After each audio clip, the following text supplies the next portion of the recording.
This is a recent study from 2024-25, and it involved over 80,000 students. What they found is that those students who went into year seven reported lower levels of well-being and psychological safety as a result of the transition.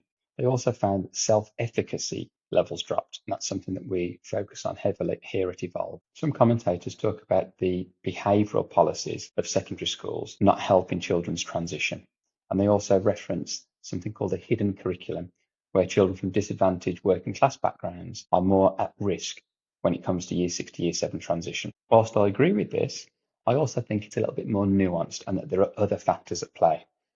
We were involved in a study involving over 160 year six students approaching their secondary transition.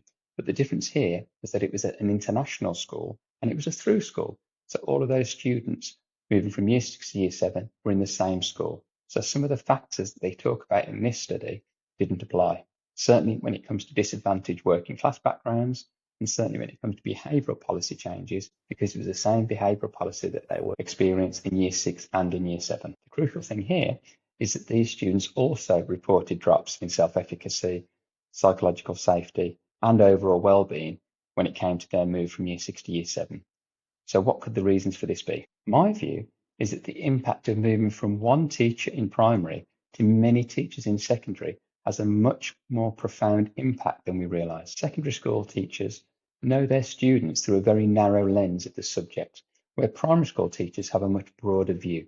They know what those children are good at, and it may be non-academic things.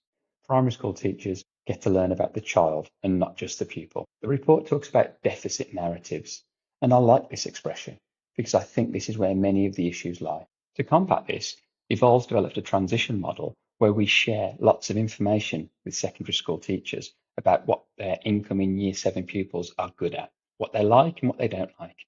And this will help to forge those relationships that are really important to build trust, to build safety, and to strengthen the rapport. Feel free to reach out if you'd like to learn more about how this model has worked in other schools, and I'd be happy to share case studies with you.